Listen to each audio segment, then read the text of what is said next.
Welcome to A edu. और ए edu के हमारे इस यूट्यूब चैनल में आप सभी का स्वागत है।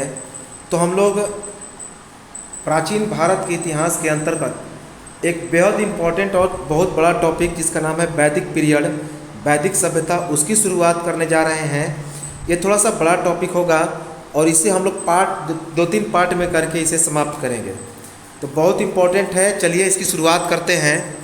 सबसे पहले इसका उदय सिंधु घाटी की सभ्यता के बाद हुआ था। तो वैदिक सभ्यता का उदय कब हुआ? सिंधु घाटी सभ्यता के बाद। जब सिंधु घाटी सभ्यता जब अंत हो गया तो उसी के बाद इस वैदिक सभ्यता का उदय हो गया। इसे आर्य सभ्यता के नाम से भी जाना जाता है। तो वैदिक सभ्यता को आर्य सभ्यता के नाम से भी जाना जाता है। इस काल की जानकारी वैदिक साहित्यों से होती है। तो इस काल की जानकारी किससे होती है? वैदिक साहित्यों से। इस काल का नाम वैदिक सभ्यता क्यों रखा गया? क्योंकि इस काल में वेदों की रचना हुई थी। तो इस काल का नाम वैदिक सभ्यता इसलिए रखा गया क्योंकि इस समय वेदों की रचना हुई थी। और वैदिक सभ्यता दो प्रकार के होते हैं। एक ऋग्वैदिक, जिसे पूर्व वैदिक काल कहते हैं, इसका समय 1500 ईसा पूर्व से 1000 ईसा पूर्व माना जाता है। दूसरा उत्तर वैदिक काल, जिसे वैदिक युग भी कहते हैं, इसका समय 1000 ईसा पूर्व से लेकर 600 ईसा पूर्व माना जाता है। तो वैदिक सभ्यता दो प्रकार के हैं। एक ऋग्वैदिक या पूर्व वैदिक काल, जिसका समय 1500 ईसा पूर्व से 1000 ईसा पूर्व माना जाता है, और दूसरा उत्तर वैदिक काल, जिसे वैदिक युग कहते हैं, जिसका समय 1000 ईसा पूर्व से लेकर 600 ईसा पूर्व माना जाता है। इस काल की अवधि के बारे में बताया गया है कि सिंधु घाटी सभ्यता के अंत में और उत्तरी मध्य गंगा में शुरू होने वाले एक दूसरे शहरीकरण के बीच उत्तरी भारतीय उपमहाद्वीप के इतिहास की अवधि में इसकी अवधि गिनी जाती है। तो इस काल की अवधि के बारे में बताया गया है कि इस वैदिक सभ्यता की जो अवधि थी वह सिंधु घाटी सभ्यता के अंत में और उत्तरी मध्य गंगा में शुरू होने वाले एक दूसरे शहरीकरण के बीच उत्तरी भारतीय उपमहाद्वीप के इतिहास की अवधि में हुआ था।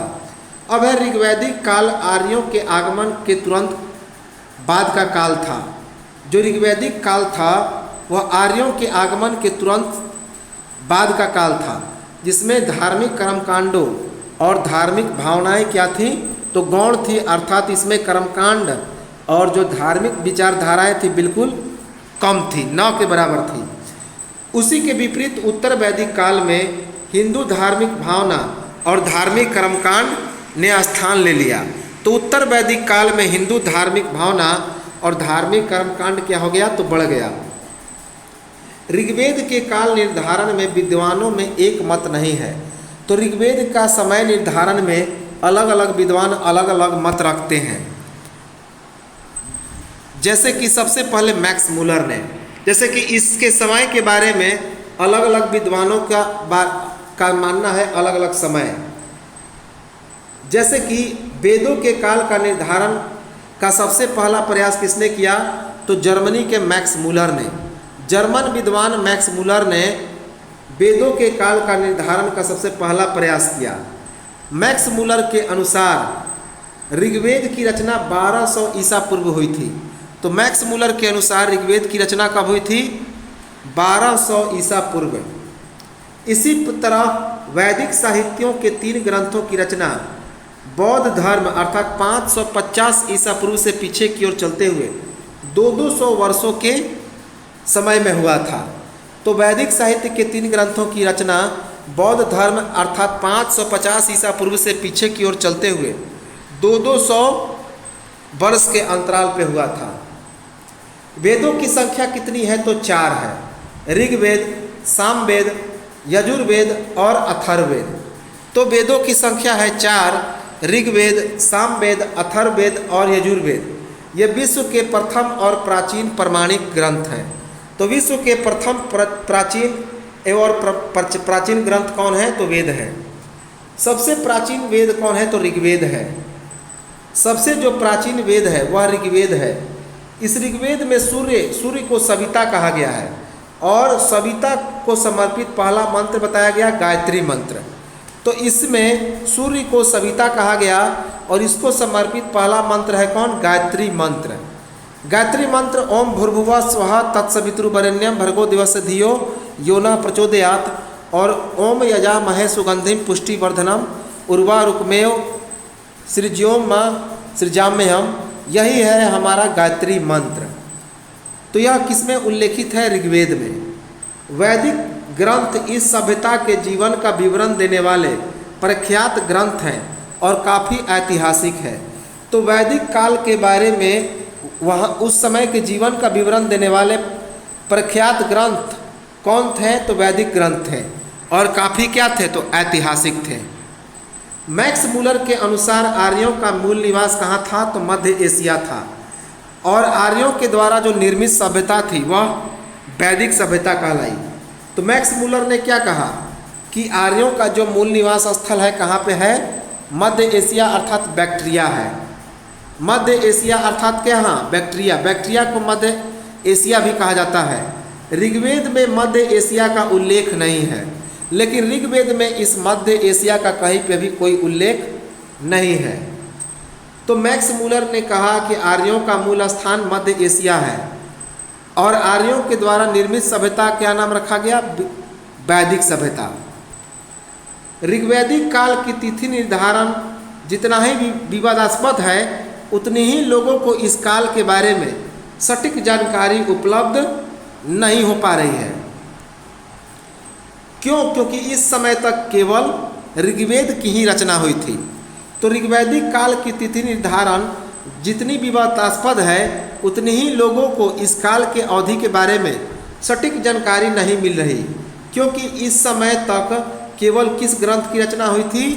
तो महज ऋग्वेद की रचना हुई थी, केवल ऋग्वेद की। आर्यों की जो सभ्यता थी वह कैसी थी? ग्रामीण सभ्यता थी लेकिन विकसित था। तो आर्यों की जो सभ्यता थी वह ग्रामीण थी लेकिन विकसित था।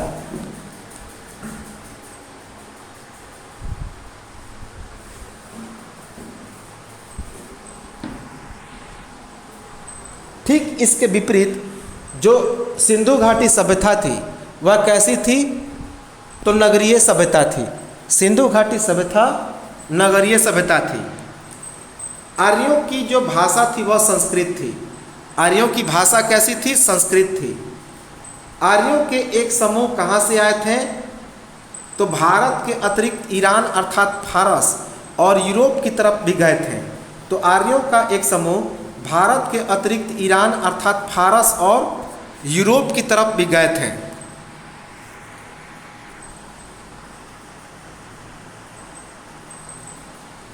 वैदिक काल एक ऐतिहासिक काल था जिसका लिखित और पुरातात्विक साहित्य दोनों उपलब्ध है और लिखित जो साहित्य है वे पढ़ने के योग्य हैं। तो वैदिक काल एक ऐतिहासिक काल था जिसका लिखित और पुरातात्विक साहित्य दोनों उपलब्ध हैं और जो लिखित साहित्य हैं वे पढ़ने के योग्य हैं। जिस प्रकार प्रागैतिहासिक काल में जो कोई लिखित साक्ष्य नहीं मिलता है, केवल पुरातत्व के आधार पर उसको बताते हैं, और सिंधु घाटी में भी कोई लिखित साहित्य नहीं था, लेकिन इस वैदिक साहित्य में लिखित और पुरातात्विक दोनों साहित्य उपलब्ध हैं और पढ़ने योग्य हैं। बाल गंगाधर तिलक ने बताया कि ऋग्वैदिक काल कब था? 6000 ईसा पूर्व। तो बाल गंगाधर तिलक के अनुसार ऋग्वैदिक काल कब माना गया? 6000 ईसा पूर्व। हरमन जैकोबी के अनुसार ऋग्वैदिक काल कब था? तो 4500 ईसा पूर्व से 2500 ईसा पूर्व। तो हरमन जैकोबी के अनुसार ऋग्वैदिक काल था 4500 ईसा पूर्व से 2500 ईसा पूर्व। संस्कृत विद्वान विंटर नित्य के अनुसार ऋग्वैदिक काल कब तक था? तो 3000 ईसा पूर्व। तो संस्कृत विद्वान विंटर नित्य ने ऋग्वैदिक काल को 3000 ईसा पूर्व बताया है। ईरान अर्थात फारसी भाषा के प्रसिद्ध ग्रंथ अवेस्ता के अनुसार ऋग्वेद की रचना 1000 ईसा पूर्व में हुई थी। तो ईरान अर्थात फारसी भाषा के प्रसिद्ध ग्रंथ अवेस्ता के अनुसार ऋग्वेद की रचना 1000 ईसा पूर्व हुई थी। बोगाज गोई, जिसे एशिया माइनर भी कहते थे, उसके अनुसार ऋग्वेद की रचना 1400 ईसा पूर्व में हुई थी। तो बोगाज गोई, जिसे एशिया माइनर भी कहा जाता है, उसके अनुसार ऋग्वेद की रचना कब हुई? 1400 ईसा पूर्व में। वैदिक जो कि एक संस्कृत शब्द है, वैदिक क्या है? एक संस्कृत शब्द है जो किससे बना है? वेद से। वेद का मतलब होता है ज्ञान, और किस धातु से बना है? तो विद धातु से। तो वैदिक जो कि एक संस्कृत शब्द है, उसका निर्माण वेद से हुआ है, जिसका अर्थ होता है ज्ञान, और यह विद धातु से बना है, विद धातु से। वैदिक काल की सबसे बड़ी उपलब्धि है लोहे का प्रयोग। तो वैदिक साहित्य में, वैदिक सभ्यताओं में, वैदिक काल में लोग लोहे का उपयोग करना सीख गए थे, लोहे की खोज हो गई थी। तो यह सबसे बड़ी उपलब्धि मानी जाती है वैदिक सभ्यता की, लोहे का प्रयोग। वैदिक ग्रंथों के रचयिता कौन थे? तो इंडो आर्यन, जो बाहर से आर्य आए थे और हिंदुस्तान में आकर बस गए थे, और उन्होंने वैदिक ग्रंथों की रचना की। तो इसी कारण उन्हें इंडो आर्यन कहा जाता है, वे वैदिक ग्रंथों के रचयिता थे। एक बात याद रखेंगे कि जो मैक्स मूलर हैं, वे जर्मन विद्वान थे, और उनके अनुसार वैदिक काल का आधार क्या था? ईरानी ग्रंथ जिंद अवेस्ता और वैदिक भाषा में समानता। तो मैक्स मूलर ने बताया कि जो वैदिक काल का आधार था वह ईरानी ग्रंथ जिंद अवेस्ता और वैदिक भाषा में बहुत समानता होना। आर्य मूलतः एक विज्ञान शब्द था जिसका उपयोग भाषाओं के इंडो परिवार के इंडो ईरानी शाखा के उपसमूह के लिए किया जाता था। तो आर्य मूलतः एक विज्ञान शब्द थे जिसका उपयोग भाषाओं के इंडो यूरोपीय परिवार की इंडो ईरानी शाखा के उपसमूह के रूप में किया जाता है। वेदों को श्रवण परंपरा में संरक्षित होने के कारण श्रुति कहा जाता है। तो वेदों को श्रवण परंपरा में संरक्षित होने के कारण श्रुति कहा जाता है। अर्थात जो गुरु होते थे, शिष्य को क्या करते थे? तो उसका पाठ मौखिक सुनाया करते थे। इसी कारण वेदों को श्रुति भी कहा गया है। वेदों में वैदिक ऋचाओं का संग्रह है, इसी कारण उन्हें संहिता कहा जाता है। तो वेदों में वैदिक ऋचाओं का भी संग्रह है, इसी कारण उन्हें संहिता भी कहा जाता है। किसी पुरुष की नहीं अपितु देवी की दिव्य वाणी होने के कारण वेदों को अपौरुषेय कहा जाता है। तो वेदों को अपौरुषेय भी कहा जाता है। इसका कारण क्या है कि वेदों के बारे में बताया गया है कि जो वेद हैं वे किसी पुरुष की नहीं बल्कि देवी की दिव्य वाणी है। तो देवी की दिव्य वाणी है वेदों में, इसी कारण वेदों को अपौरुषेय कहा गया है। वेद त्रयी, ऋग्वेद, सामवेद और यजुर्वेद को वेद त्रयी कहा गया है। इसमें अथर्ववेद को शामिल नहीं किया गया, क्योंकि इसमें यज्ञों का नहीं बल्कि लौकिक विषयों का वर्णन है। तो ऋग्वेद, सामवेद और यजुर्वेद को वेद त्रयी कहा जाता है। इसमें अथर्ववेद को शामिल नहीं किया गया, क्योंकि इसमें अथर्ववेद में यज्ञों का नहीं बल्कि लौकिक विषयों का वर्णन है। प्रस्थान त्रयी, ब्रह्मसूत्र, भागवत गीता और उपनिषद को प्रस्थान त्रयी कहा जाता है। तो ब्रह्मसूत्र, भागवत गीता और उपनिषद को प्रस्थान त्रयी कहा जाता है। वैदिक समाज कैसी थी? तो पितृसत्तात्मक। तो वैदिक समाज पितृसत्तात्मक थी। जिस प्रकार जो सतवाहन वंश थे वे मातृसत्तात्मक थे, राजा के नाम माता के नाम पर रखे जाते थे। लेकिन वैदिक समाज क्या थी? तो पितृसत्तात्मक, अर्थात राजा के नाम, पुत्र के नाम, पिता के नाम पर रखे जाते थे। भारत में आर्यों का सबसे पहले आगमन कहाँ पे हुआ? भारतीय उपमहाद्वीप के उत्तर पश्चिम क्षेत्रों में। तो भारत में आर्यों का सबसे पहले आगमन भारतीय उपमहाद्वीप के उत्तर पश्चिम क्षेत्रों में हुई।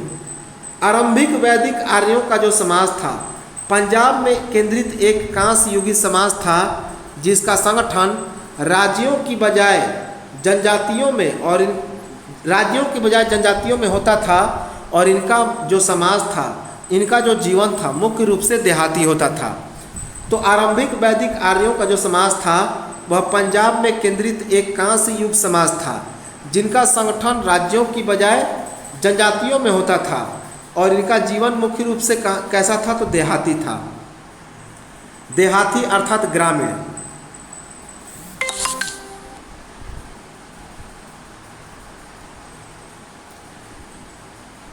वैदिक धर्म कैसा था? तो यज्ञ परक था, अर्थात इसमें यज्ञ पूरे ढंग से होते थे। वैदिक काल की जटिल सामाजिक व्यवस्था किसके द्वारा बनाई गई? तो भारत राजवंश, यदुवंश और कुरु साम्राज्य के द्वारा। तो कुरु साम्राज्य, यदुवंश और भारत राजवंश इस वैदिक काल की एक सामाजिक व्यवस्था थी, जिसके कारण कहा जाता है कि इसकी जो सामाजिक व्यवस्था थी काफ़ी जटिल थी। वैदिक काल की वर्ण व्यवस्था कार्यानुसार था, अर्थात कर्म के अनुसार।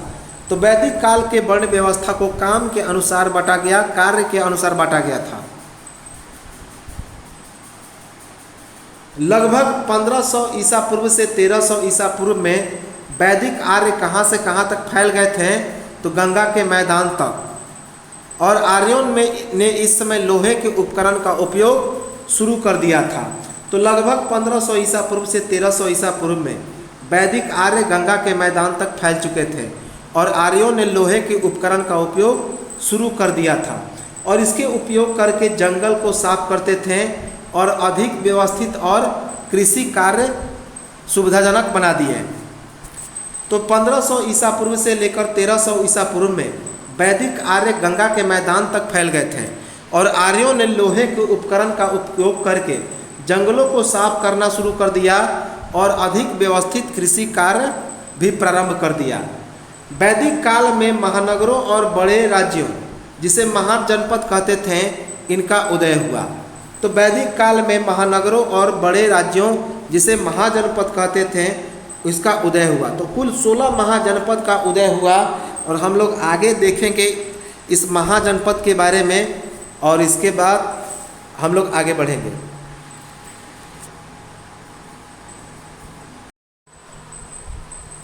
अब देखिए, आर्य एक संस्कृत शब्द है। आर्य क्या है? एक संस्कृत शब्द है जो वैदिक सभ्यता के मूल निवासी थे। तो वैदिक सभ्यता के मूल निवासियों को आर्य कहा जाता है और आर्य एक संस्कृत शब्द है। आर्य का अर्थ होता है श्रेष्ठ, कुलीन और उत्तम व्यक्ति। तो आर्य का अर्थ होता है श्रेष्ठ, कुलीन और उत्तम व्यक्ति, किंतु व्यापक रूप में आर्य का अर्थ होता है एक विशेष भाषा का समूह। लेकिन व्यापक रूप में आर्य का अर्थ क्या होता है? एक विशेष भाषा का समूह। बाल गंगाधर तिलक ने एक पुस्तक लिखी थी, the Arctic home of the Vegas. बाल गंगाधर तिलक ने एक पुस्तक लिखी थी जिसका नाम था the Arctic home of the Vegas. उसमें बाल गंगाधर तिलक ने आर्यों को बताया था कि वे कहाँ से आए थे, तो उत्तरी ध्रुव के आर्कटिक क्षेत्र से आए थे। तो बाल गंगाधर तिलक ने एक पुस्तक लिखा, the Arctic home of the Vegas. इस पुस्तक में बाल गंगाधर तिलक ने बताया कि आर्य कहाँ से आए थे, तो आर्कटिक क्षेत्र अर्थात उत्तरी ध्रुव से आए थे। दयानंद सरस्वती ने बताया कि आर्य कहाँ से आए थे, तो तिब्बत के क्षेत्र से। तो दयानंद सरस्वती ने बताया कि आर्य कहाँ से आए थे, तिब्बत के क्षेत्र से। डी.एस. द्विवेदी के अनुसार आर्य कहाँ से आए थे, तो देविका प्रदेश से आए थे। तो डी.एस. द्विवेदी ने कहा था कि आर्य देविका प्रदेश, उस समय अफगानिस्तान को देविका प्रदेश कहते थे। तो डी.एस. द्विवेदी के अनुसार आर्य अफगानिस्तान अर्थात देविका प्रदेश से आए थे। डी कल्ला के अनुसार आर्य कहाँ से आए थे, कश्मीर के हिमालयन क्षेत्र से। तो डी कल्ला ने कहा कि आर्य जो थे वे कश्मीर के हिमालयन क्षेत्र से आए थे। अर्थात यहाँ पे हम लोग देख रहे हैं कि अलग अलग इतिहासकार आर्यों के आगमन के बारे में अलग अलग विचारधाराएं पेश कर रहे हैं। संपूर्णानंद और अविनाश चंद्र दास के अनुसार आर्य कहाँ से आए थे, तो सप्त सैंधव प्रदेश से। तो संपूर्णानंद और अविनाश चंद्र दास ने कहा था कि आर्य सप्त सैंधव प्रदेश से आए थे। गंगानाथ झा के अनुसार आर्य कहाँ से आए, गंगा जमुना दो आर, जिसे ब्रह्मर्षि प्रदेश कहते हैं, वहाँ से आए थे। तो गंगानाथ झा के अनुसार आर्य कहाँ से आए थे, गंगा जमुना और दोआब से, गंगा जमुना के दोआब से, जिसे उस समय ब्रह्मर्षि प्रदेश कहा जाता था। कौन? ब्रह्मर्षि प्रदेश। सर विलियम जोन्स के अनुसार आर्य कहाँ से आए थे? सर विलियम जोन्स वही हमने बताया था आधुनिक भारत के इतिहास में जिसने एशियाटिक सोसाइटी की स्थापना की थी। तो वही एशियाटिक सोसाइटी का संस्थापक सर विलियम जोन्स, उसने कहा कि आर्य कहाँ से आए थे? तो यूरोप से। अब ये किस आधार पे उन्होंने कहा कि यूरोप से आए थे?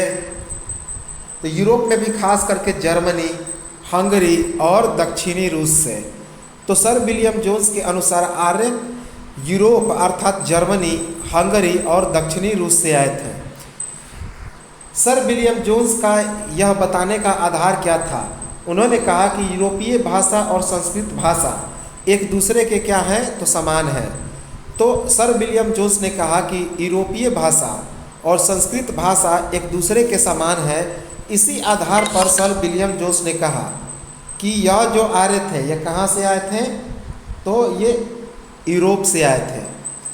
वैदिक सामग्री संस्कृति के चरणों से पहचानी जाने वाली पुरातात्विक संस्कृतियों में गेरू की कब्र संस्कृति, काले और लाल वेयर संस्कृति और चित्रित ग्रे वेयर संस्कृति में गेरू रंग की बर्तन शामिल है।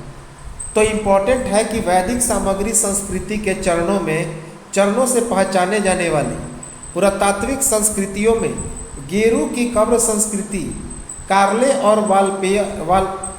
लाल वेयर संस्कृति और चित्रित ग्रे वेयर संस्कृति में गेरू रंग का बर्तन शामिल है। इतिहासकारों के अनुसार आर्य सभ्यता का मुख्य केंद्र कौन था? उत्तरी भारत। तो इतिहासकारों ने बताया है कि आर्य सभ्यता का मुख्य केंद्र था उत्तरी भारत अर्थात आधुनिक पाकिस्तान, बांग्लादेश और नेपाल सहित कई महाजनपद।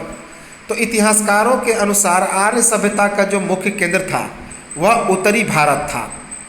एग्जाम में पूछा गया है उत्तरी भारत, जिसके अंतर्गत आधुनिक पाकिस्तान, बांग्लादेश और नेपाल सहित कई महाजनपद आते हैं।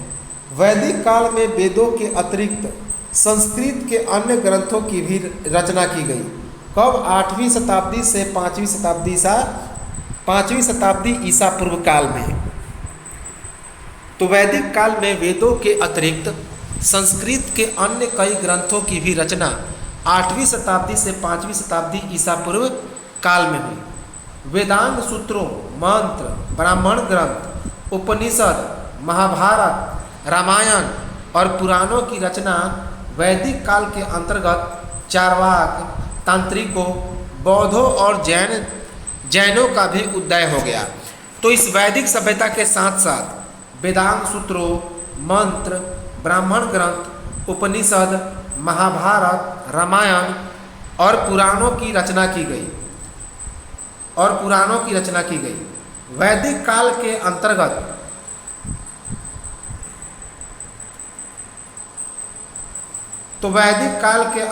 चारवाक, तांत्रिकों, बौद्धों और जैनों का भी उदय हुआ। ऐसा नहीं कि वैदिक काल के बाद ये सभी विलुप्त हो गए, नहीं, इसमें इसी समय बौद्ध और जैन धर्म का भी उदय हो चुका था।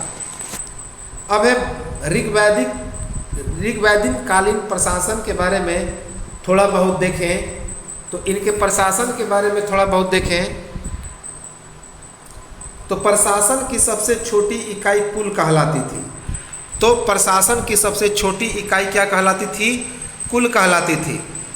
एक कुल में, एक घर में एक छत के नीचे रहने वाले लोग शामिल होते थे। जैसे कि कोई एक घर में कोई मेंबर रहता है, फैमिली, तो वह एक कुल का सदस्य हो गया। तो प्रशासन की सबसे छोटी इकाई कुल थी अर्थात परिवार। तो एक कुल में, एक घर में एक छत के नीचे रहने वाले लोगों को कहा जाता था कुल। परिवार का मुखिया कुलुप कहलाता था। तो ऋग्वैदिक काल में जो परिवार का मुखिया होता था वह कुलुप कहलाता था। गांव का निर्माण कई कुलों से होता था। जो गांव था उसका निर्माण कई कुलों से, अर्थात कई परिवार मिलेंगे तभी तो गांव का निर्माण होगा। गांव का संगठन विस कहलाता था। जो गांवों का संगठन था वह क्या कहलाता था? विस। विस का संगठन जन कहलाता था। विस का संगठन क्या कहलाता था? जन। जन का संगठन राष्ट्र कहलाता था। जो जन का संगठन था वह राष्ट्र कहलाता था। ग्राम का मुखिया ग्रामीणी कहलाता था। ग्राम का मुखिया ग्रामीणी कहलाता था। विष का प्रधान विषपति कहलाता था। जो विष का प्रधान होता था उसे विषपति कहते थे। जन का प्रधान राजन या राजा होता था। तो जन का प्रधान राजन या राजा होता था। राष्ट्र का प्रधान सम्राट कहलाता था। जो राष्ट्र का प्रधान होता था उसे सम्राट कहा जाता था। प्रारंभ में प्रशासनिक संस्थाएं काफ़ी क्या हो गई तो सशक्त थी। तो प्रारंभ में ये जो ऋग्वैदिक काल था इसमें प्रशासनिक संस्थाएं काफ़ी क्या थी तो टाइट व्यवस्था था, सशक्त था। प्रारंभ में राजा का जो चुनाव होता था वह जनता के द्वारा होता था। अर्थात ऋग्वैदिक काल में राजा का चुनाव जनता करती थी और बाद में उनका पद कैसा बना दिया गया, उत्तर वैदिक काल आते आते तो पैतृक या वंशानुगत बना दिया गया। लेकिन राजा जो होता था वह निरंकुश नहीं होता था।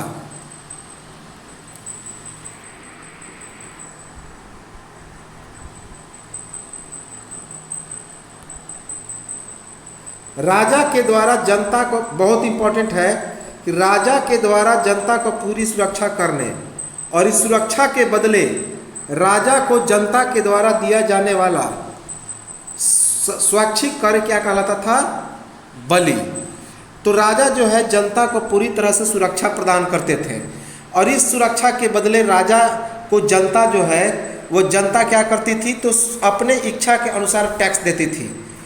उसे ही बलि कहा जाता था। एग्जाम में यह दो तीन बार पूछा गया है बलि के बारे में।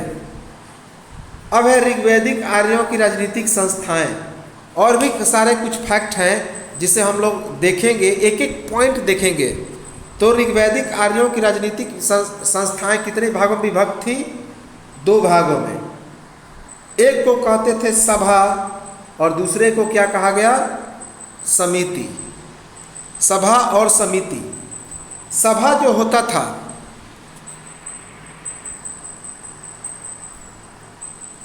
सभा जो होता था वह उच्च सदन होता था, जैसे कि वर्तमान का जो राज्यसभा है। तो सभा उच्च सदन होता था।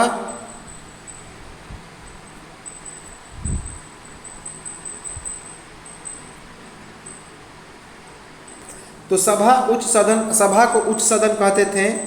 इसमें बुद्धिमान और अनुभवी व्यक्तियों की संस्था होती थी। तो यह जो सभा थी वह बुद्धिमान और अनुभवी व्यक्तियों की सभा थी, संस्था थी। इसके सदस्य क्या कहे जाते थे तो संभेय, सभासद या पितर कहलाते था। तो इसके सदस्यों को सभेय, सभासद और इसमें मुख्यतः बुजुर्ग लोगों को ही शामिल किया जाता था, अनुभवी लोगों को ही शामिल किया जाता था। सभा के अध्यक्ष को सभापति कहा जाता था। तो जो सभा के अध्यक्ष होते थे उन्हें सभापति कहा जाता था। इस सभा में विशेष विषयों पर ही चर्चा होती थी। सभा में विशेष विषयों पर चर्चा होती थी। अब है समिति। समिति को निम्न सदन कहा जाता था। समिति को निम्न सदन कहा जाता था। यहाँ पे आम जनमानस की यह एक संस्था थी जिसके सदस्य कौन थे तो आम नागरिक थे। तो यह समिति आम जनमानस की एक संस्था थी जिसके सदस्य आम नागरिक होते थे। इस समिति में सामान्य विषयों पर चर्चा होती थी। तो इस समिति में सामान्य विषयों पर चर्चा होती थी। इसका अध्यक्ष ईशान कहा जाता था। तो समिति का अध्यक्ष ईशान कहा जाता था। प्रारंभ में स्त्रियों की समिति में आगमन और उनके द्वारा आकर ऋक नामक गायन की प्रस्तुति। तो शुरू में स्त्रियां समिति में आ सकती थी और उन्होंने आकर ऋक नामक गायन की प्रस्तुति भी की। याद रखेंगे एग्जाम में पूछा गया है कौन सी गायन की प्रस्तुति, आकर ऋक। आर्यों की सबसे प्राचीनतम संस्था थी विदत, जो एक प्रकार की जनसभा थी। तो आर्यों की सबसे प्राचीनतम संस्था थी विदत, जो एक जनसभा थी।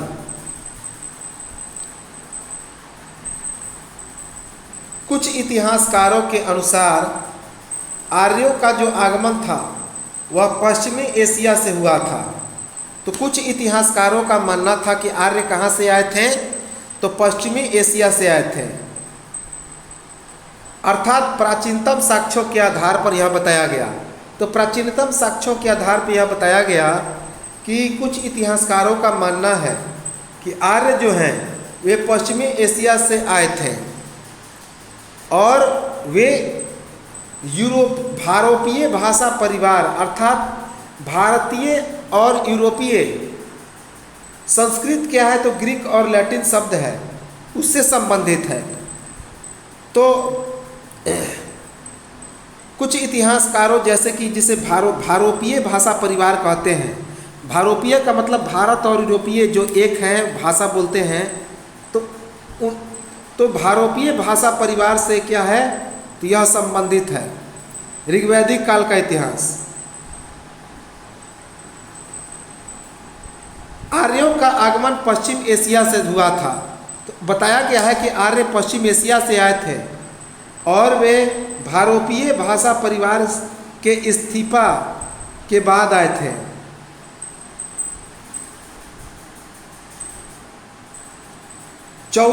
ईसा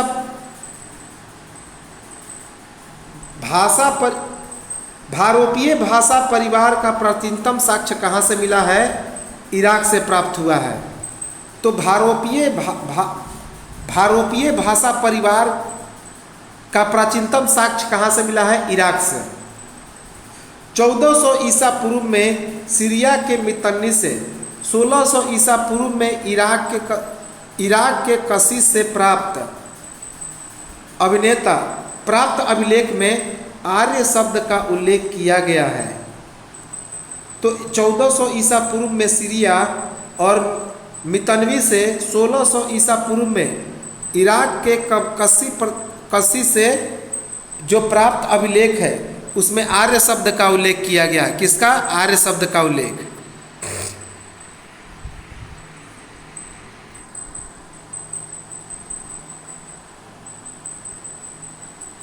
अब देखिए सर विलियम जोन्स कहाँ के थे, जर्मनी के। सर विलियम जोन्स ने बताया था यह कि आर्यों का जो मेन आधार था वह अंग्रेजी था। क्यों, उनका मानना था कि लैटिन भाषा और लैटिन क्या है तो संस्कृत एक जैसे हैं। तो जो इसका लैटिन भाषा है और लैटिन संस्कृत शब्द है वह सभी एक जैसे हैं। जैसे कि उदाहरण स्वरूप संस्कृत का ही लैटिन रूप है और उसका बाद अंग्रेजी की उत्पत्ति हुई। तो संस्कृत में कहा गया मातृ को लैटिन भाषा में मातिर कहा गया और अंग्रेजी में इसे मदर कह दिया गया। क्या, तो मदर मिल गया। उसके बाद पितृ, संस्कृत में पितृ कहते हैं और उसका नज़दीक है लातेर, जो लैटिन भाषा में इसे क्या कहते हैं तो पातेर कहते हैं और अंग्रेजी भाषा में इसे फादर कहते हैं। अंग्रेजी भाषा में इसे फादर कहते हैं। अतः विलियम जोन्स के अनुसार आर्यों का आगमन कहाँ से हुआ था तो यूरोप से। तो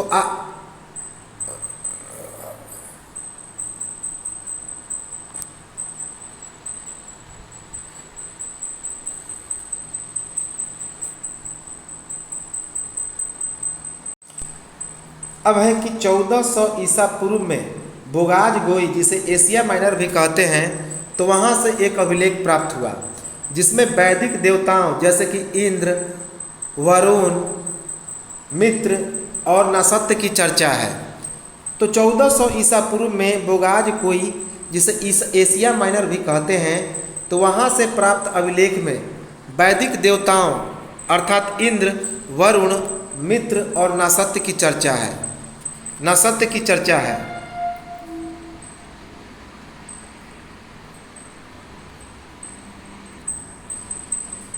अब एक बात चीज पहले और याद रखेंगे कि ऋग्वेद में मध्य एशिया का उल्लेख नहीं है, अर्थात ऋग्वेद में कहीं भी मध्य एशिया अर्थात बैक्ट्रिया का उल्लेख नहीं है। मध्य एशिया को बैक्ट्रिया भी कहा जाता है। क्या कहा जाता है तो बैक्ट्रिया।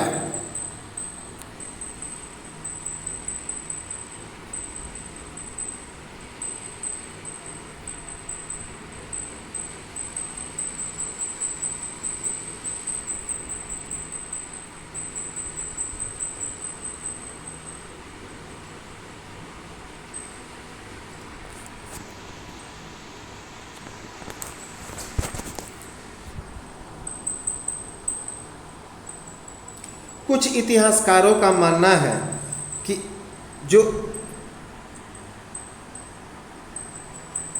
थोड़ा सा मैक्स मूलर के बारे में देखें तो मैक्स मूलर जर्मन विद्वान थे। इनके अनुसार वैदिक काल का मुख्य आधार क्या था? तो ईरानी ग्रंथ। कौन? जिंद अवेस्ता। और वैदिक भाषा में समानता थी। तो मैक्स मूलर ने बताया कि जो कि जर्मन विद्वान थे, उन्होंने बताया कि वैदिक काल का मुख्य आधार था ईरानी ग्रंथ जिंद अवेस्ता। जिंद अवेस्ता ईरानी ग्रंथ जिंद अवेस्ता ही यह क्या है? तो वैदिक काल का मुख्य आधार बताया मैक्स मूलर ने। और उनके अनुसार ईरानी ग्रंथ जिंद अवेस्ता और वैदिक भाषा में काफ़ी समानता है। काफ़ी क्या है? तो समानता है।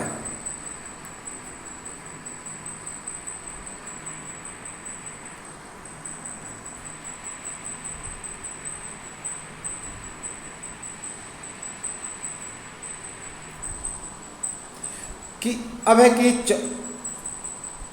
नासत्य का प्रयोग किसकी जगह किया गया है? अग्नि की जगह। वास्तव में नासत्य का मतलब अग्नि नहीं होता है, इसकी जगह प्रयोग किया गया है। तो नासत्य का प्रयोग अग्नि की जगह किया गया है, जो एक प्रकार से चिकित्सा संबंधी देवता है। कौन? चिकित्सा संबंधित देवता। भारत में वैदिक काल में चिकित्सा संबंधित देवता कौन है? तो अश्विन को माना जाता है। तो नासत्य का प्रयोग किसकी जगह किया गया है? अग्नि की जगह, जो एक प्रकार से चिकित्सा संबंधी देवता हैं।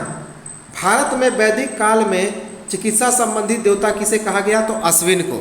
तो भारत में वैदिक काल में चिकित्सा संबंधित देवता थे अश्विन। इसलिए आर्यों का आगमन कहाँ से बताया गया है? मध्य एशिया अर्थात पश्चिम एशिया से। तो इसी कारण आर्यों का आगमन मध्य एशिया अर्थात पश्चिम एशिया माना गया है। एक बात याद रखेंगे कि पुराणों में 4 युग के बारे में बताया गया है। पहला सतयुग, दूसरा त्रेता युग, तीसरा द्वापर युग और चौथा कलयुग। तो पुराणों में 4 युगों के बारे में वर्णन है, जिसमें पहला था सतयुग, दूसरा त्रेता युग, तीसरा द्वापर युग और चौथा जो कलयुग जो वर्तमान में चल रहा है। तो हर युग अपने पिछले युग से घटिया था। साथ ही एक युग के बाद दूसरा युग आरंभ होने पर सामाजिक मापदंडों और नैतिक मूल्यों का अध पतन हो गया।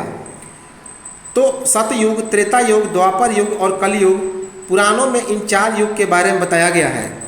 और हर युग अपने पिछले युग के से घटिया होता था। साथ ही एक युग के बाद जब दूसरा युग आरंभ होता था, तो उनके आरंभ होने पर सामाजिक मापदंडों और नैतिक मूल्यों का पतन हो जाता था। कल्प जो है, सबसे पहले स्टार्टिंग किया गया कल्प, जिसे ब्रह्मा का दिन भी कहा जाता है। उसके बाद मनवंतरा, जिसमें 71 दिव्य युग की चर्चा है। उसके बाद है दिव्य युग, जिसमें सतयुग, त्रेता युग, द्वापर और कलयुग के बारे में चर्चा है। तो कल्प का मतलब होता है ब्रह्मा का दिन। उसके अंडर में है मनवंतरा, जिसमें 71 दिव्य युग हैं। और दिव्य युग में अर्थात दिव्य युग किसने हैं? 4, सतयुग, त्रेता युग, द्वापर युग और कलयुग। सतयुग कितने बरस तक था? तो 17,28,000 वर्ष। 17,28,000 वर्ष पहले सतयुग था और 12,96,000 वर्ष पहले त्रेता युग था। 12,96,000 वर्ष पहले त्रेता युग था। 8,64,000 वर्ष पहले द्वापर युग था और 4,32,000 वर्ष ऐसा माना जा रहा है कि यही कलयुग का काल रहेगा। 4,32,000 वर्ष। अब है ऋग्वैदिक कालीन धर्म के बारे में। और भी चीज़ें हैं, कुछ समझ लें तो इम्पोर्टेंट है कि ऋग्वैदिक कालीन धर्म कैसा था। तो इसमें प्राकृतिक शक्तियों की पूजा होती थी, प्राकृतिक शक्तियों की पूजा होती थी। धार्मिक कर्मकांड जो है इसका मुख्य लक्षण नहीं था। तो ऋग्वैदिक काल का मुख्य जो प्रमुखता था वह धार्मिक कर्मकांड नहीं था।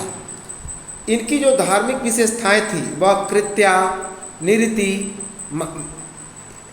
यातुधान, सरस्परी, इन सभी के रूप में अपसारी शक्तियों अर्थात राक्षसों, पिशाचों और आसराओं का जिक्र होता था। तो इसकी धार्मिक विशेषताएं थी कृत्या, निरति, यात्रीधान, सरस्परी, इन सभी के रूप में अपसारी शक्तियों अर्थात राक्षसों, पिशाचों और अप्सराओं का भी जिक्र किया गया है। इस ऋग्वैदिक काल में मंत्री पूजा और मंत्रोच्चार की परंपरा नहीं थी। तो ऋग्वैदिक काल में मंत्र का उच्चारण नहीं होता था, साथ ही साथ मूर्ति पूजा भी नहीं होती थी। धार्मिक कर्मकांड जैसे कि यज्ञ, व्रत, पूजा पाठ आदि इस काल में क्या हो गए? तो नदारद हो गए। तो ऋग्वैदिक काल में धार्मिक कर्मकांड जैसे कि यज्ञ, व्रत, पूजा पाठ ये सभी इस काल में क्या हो गए? तो गायब हो गए, नदारद हो गए। अब है उत्तर वैदिक काल। उत्तर वैदिक काल 1000 ईसा पूर्व से लेकर 600 ईसा पूर्व तक माना गया है।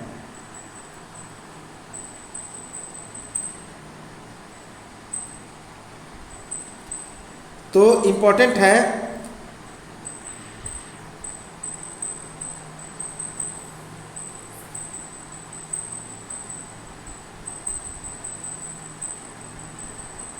कि उत्तर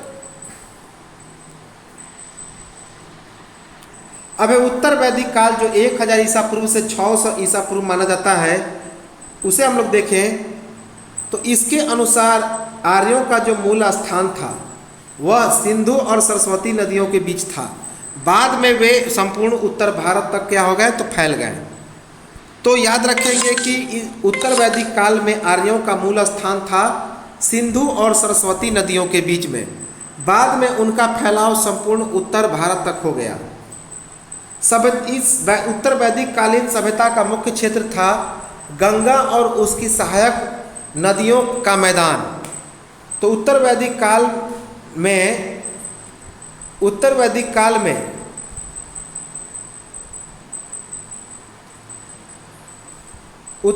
काल में जो आर्यों का मूल स्थान था सरस्वती और सिंधु नदियों के बीच था।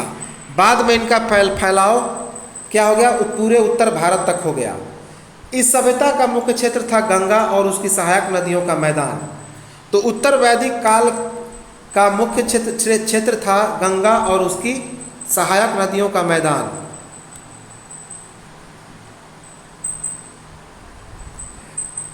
आज की सबसे पवित्र नदी क्या है? तो गंगा है।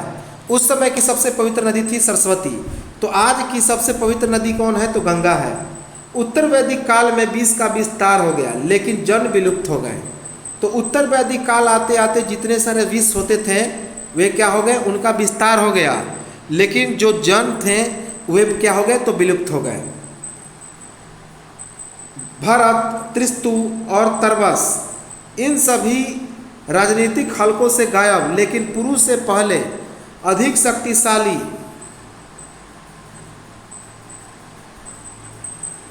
शक्तिशाली पूर्वी उत्तर प्रदेश और बिहार में कुछ नए राज्यों का भी विकास किया गया, जैसे काशी, कौशल, विदेह अर्थात मिथिला, मगध और गंगा। मगध और कौन? तो तुर्बस इंपॉर्टेंट है।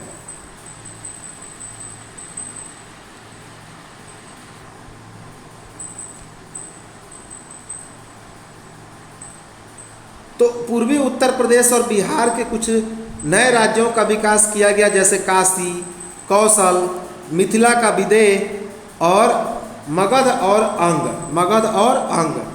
ऋग्वैदिक काल की सबसे पवित्र नदी कौन थी और महत्वपूर्ण नदी? सरस्वती नदी।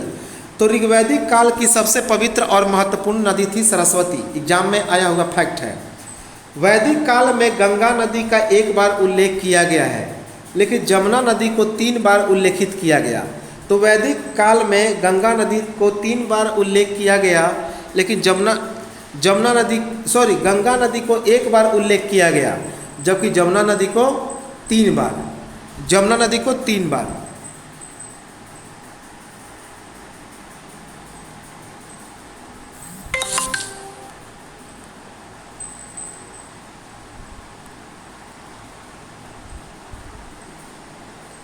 अब है कि उत्तर वैदिक काल में कौशाम्बी में पहली बार पक्की ईंटों का प्रयोग किया गया।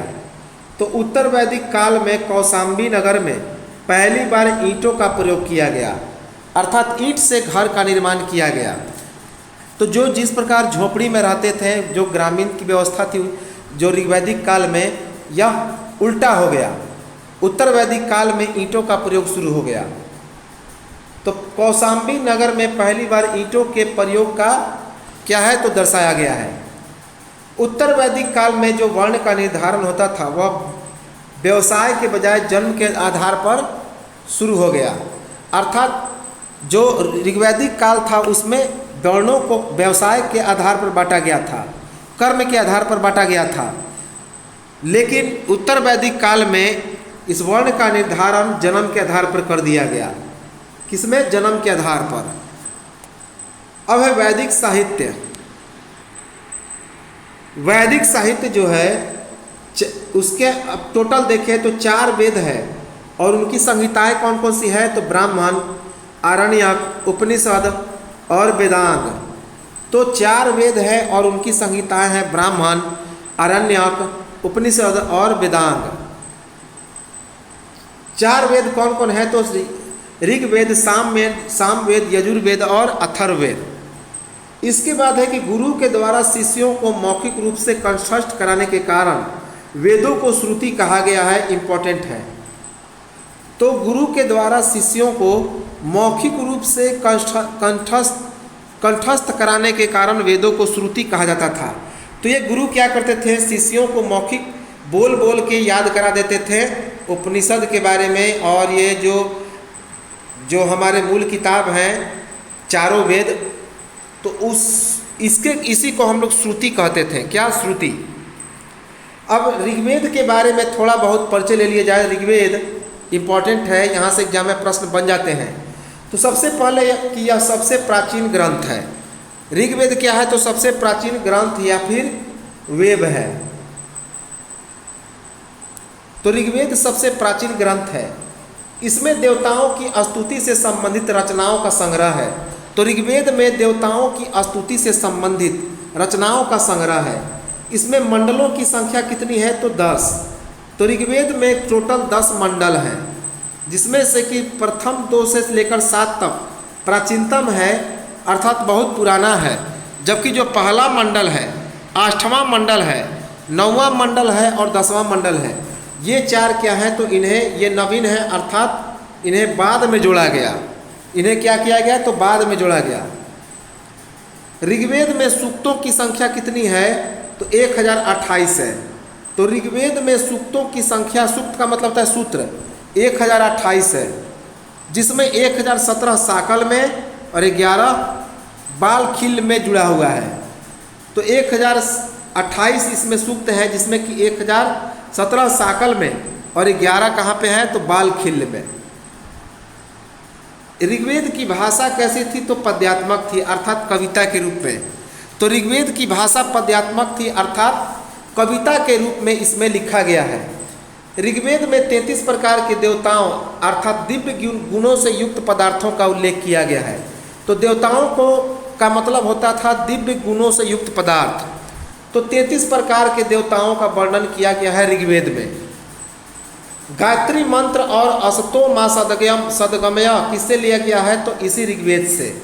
इसी ऋग्वेद में पहली बार गायत्री मंत्र की चर्चा की गई। हमने बताया था कौन गायत्री मंत्र, ओम भूर्भुवः स्वः तत्सवितुर्वरेण्यं भर्गो देवस्य धियो न प्रचोदयात् और अस्तो मा सदगमय, यह दोनों जो है ऋग्वेद में इनका उल्लेख है। इसके बाद है कि ऋग्वेद में मंत्र को कंठस्थ करने में स्त्रियों का भी उल्लेख किया गया है, जिसमें प्रमुख शिष्या हैं लोपामुद्रा, घोषा, साची, पौलोमी और काक्षावृत्ति।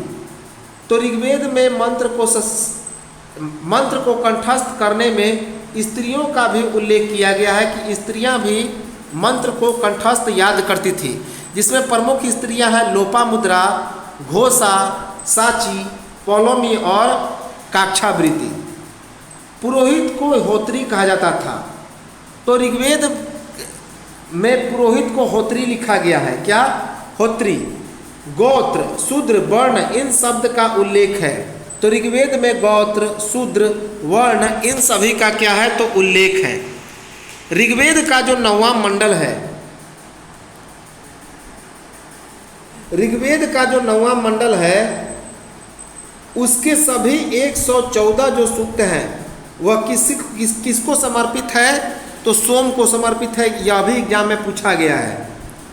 तो 9वें मंडल के जितने सारे 114 सूक्त हैं वे सभी किसको समर्पित हैं? तो सोम को। श्लोकों की संख्या है 11,000, जिसमें प्रथम श्लोक के रूप में अग्नि का उल्लेख किया गया है। तो श्लोकों की संख्या कितनी है? ऋग्वेद में 11,000 और इसके प्रथम श्लोक में अग्नि का उल्लेख किया गया है। तो ये तो था हमारा पहला भाग। हम लोग पार्ट वाइज करके देखेंगे, इसे बहुत बड़ा टॉपिक है। तो सेशन अच्छा लगा होगा तो लाइक शेयर करें, कमेंट करें और अन्य दोस्तों को इसका लाभ उठाने का मौका दें। और जो लोग इसमें नए हैं वे सब्सक्राइब कर लें ताकि आने वाली वीडियो की सूचना उन्हें मिल सके। तो चलिए मिलते हैं हम लोग नेक्स्ट वीडियो में और चर्चा करेंगे इसके बाद के भाग को, वैदिक सभ्यता को। तब तक नमस्कार, जय हिंद।